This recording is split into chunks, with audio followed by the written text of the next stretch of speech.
여러분은 지금 중고차의 모든 것 인사이드카와 함께하고 계십니다. 자, 이번엔 차와 차를 똑소리 나게 비교해드리는 시간이죠. 차 대 차. 오늘은 어떤 차량들이 좀 준비되어 있을까요? 네, 오늘은 남성분들을 위한 시간이라고 해도 과언이 아닐 것 같습니다. 바로 남자들의 로망이라고도 불리는 쿠페를 비교해드리겠습니다. 요즘은 남성뿐만 아니라 여성들 같은 경우도 쿠페 선호하는 사람들이 굉장히 많습니다. 두 개의 문, 날렵한 디자인, 그리고 빠른 스피드까지 생각만 해도 정말 멋지다라는 좀 생각이 드는 차량이거든요. 네, 말씀하시는 거 보니까 박주현 씨도 쿠페에 관심이 많으신 것 같습니다. 물론 박주현 씨 말대로 여성 선호도가 높아지기는 했지만 워낙에 쿠페는 남자들의 드림카로 꼽히기 때문에 드린 말씀입니다. 요즘처럼 자동차가 단순한 이동수단이 아닌 하나의 자기 표현 수단이 되기도 하기에 쿠페와 같은 조금은 특별한 차량을 선호하기도 합니다. 네, 저도 벌써부터 기대가 되는데요. 그럼 오늘은 좀 어떤 차량들 비교를 해볼까요? 네, 국내의 대표적인 쿠페라고 하면 다들 이 차종들을 떠올리실 겁니다. 제네시스 쿠페와 벨로스터, 그리고 포르테 쿱을 준비했습니다. 가장 먼저 쿠페가 가진 날렵한 외관부터 좀 살펴볼까요? 네, 제네시스 쿠페와 포르테 쿱은 전형적인 투도어 쿠페 형태이지만 벨로스터와 같은 경우에는 조금 특이한 디자인을 가지고 있습니다. 운전석 쪽은 문이 한 개인데 반해 조수석 쪽은 뒷좌석까지 두 개의 문을 달아 탑승의 편의성을 살렸습니다. 또 해치백 형태를 띠고 있고 뒷유리에 디자인을 두 개로 나누어 독특한 개성을 살린 것이 특징입니다. 같은 쿠페인데도 차이점이 확실한 것 같습니다. 그럼 내부의 경우에는 좀 어떤가요? 네, 우선 제네시스 쿠페는 세 차종 중 가장 넓은 실내 공간을 확보하고 있습니다. 시트도 버킷 형태로 운전자의 몸을 잘 지탱해주는 디자인으로 설계가 되어 있는데요. 단점이라 한다면 다들 아시다시피 두 개의 도어로 뒷좌석에 탑승하기가 조금 불편하다는 점과 길게 내려오는 C필러의 선이 디자인은 세련됐지만 사람이 탔을 때 실내 공간에서 불편하게 작용한다는 점입니다. 이에 비해 포르테 쿱은 차량 크기는 제네시스 쿠페보다 작지만 원래 4도어 세단에서 파생된 차량으로 뒷좌석에 앉아도 머리 공간이 조금 더 여유로운 편입니다. 포르테 쿱 역시 뒷좌석에 탈 때마다 앞시트를 앞으로 밀어야 하는 불편함은 감수하셔야겠습니다. 사실 쿠페를 타는 분들은 다 아시겠지만 뒷사람을 배려한 차는 아닌 것 같습니다. 그런데 이 점을 좀 단점으로 보기보다는 충분히 이 점에 대해서는 이해를 할 수 있지 않을까요? 네, 맞습니다. 그런데 불편하다고 느끼신다면 벨로스터로 눈을 돌려보시는 것도 좋을 것 같습니다. 3도어라는 비대칭 디자인 덕분에 이런 불편함을 해소할 수 있기 때문입니다.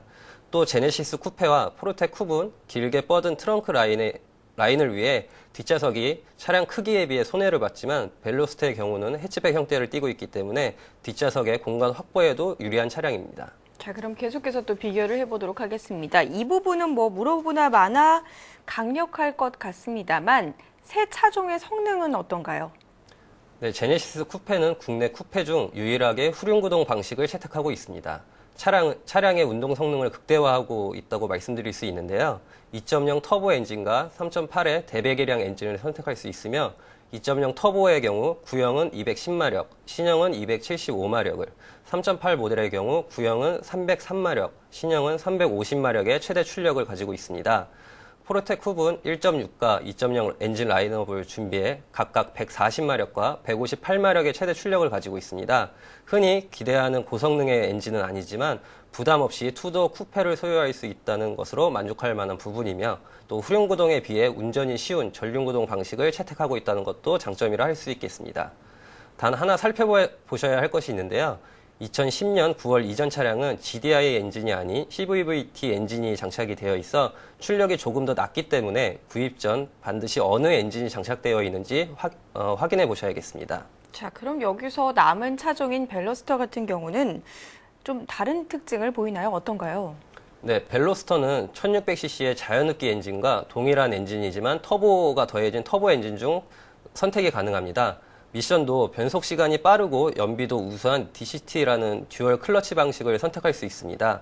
이 DCT 변속기는 자연흡기 엔진 버전에서만 선택이 가능하고요. 또 터보 모델은 공격적인 범퍼 디자인을 시작으로 작고 가벼운 차체에 출력을 더한 터보가 얹어지면서 보다 더 스포츠카다운 면모를 지니고 있습니다.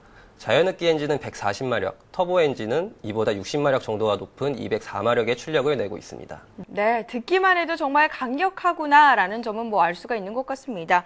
그렇다면 가장 궁금한 점도 살펴봐야 되겠죠. 각 차종의 거래 시세는 어떻게 되나요? 네, 각 모델별 11년식 기준으로 설명을 드리면 제네시스 쿠페는 신차가 2,760만 원인 2.0 터보 P 모델의 경우 1,800만 원 선에서 거래가 되고 있으며 프로테쿱 럭셔리 등급이 1,230만 원, 벨로스터 익스트림 등급이 1,530만 원의 시세가 형성되어 있습니다. 벨로스터의 경우 DCT나 터보 모델의 경우 약 100만 원 가량 높은 시세로 거래가 되고 있습니다. 또한 지금은 단종된 지 오래되었지만 국내 쿠페 시장을 열었다고 할 수 있는 티뷰런의 경우는 100만 원 전 후반에서 지금까지도 많은 매니아층에게 사랑을 받고 있는 투스카니의 경우는 100에서 800만 원, 2700cc인 엘리사 모델의 경우 300에서 800만 원 사이로 만날 수 있어 세단형 못지않게 다양한 선택권이 있음도 말씀드리고 싶습니다. 제가 들은 바로는요, 스포츠카의 경우에는 보험 가입 시에 할증이 적용된다라고 좀 알고 있거든요. 맞나요? 네, 좋은 정보로 알고 계십니다. 보험사마다 모델 구분이 틀리게 확인은 해보셔야겠지만 자동차 보험 가입 시에 스포츠카 할증이 적용될 수 있습니다.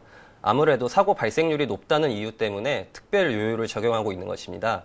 이 말은 스포츠카를 중고차로 구매할 때 꼭 사고 유무도 꼼꼼히 따져보셔야 한다는 의미이기도 합니다. 네, 말씀 잘 들었습니다. 아무리 개성을 강조한 스포츠카라지만 실질적인 부분을 또 간과해서는 안 되겠죠. 아무쪼록 나와 잘 맞는 사항들 꼼꼼하게 비교해서요, 멋과 실용성을 모두 갖춘 현명한 선택하시길 바라겠습니다. 지금까지 박종선 전문가와 함께했습니다. 말씀 고맙습니다. 네, 감사합니다.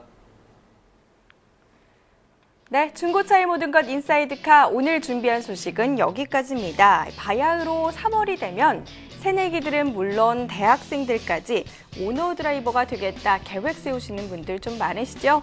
저희 인사이드카에서 알려드린 노하우들을 토대로요, 이번 3월 멋진 차를 한번 결정해 보시는 건 어떨까요? 자, 저는 다음 이 시간에요, 더욱더 귀한 소식들 들고 찾아뵙도록 하겠습니다. 시청해주신 여러분 고맙습니다.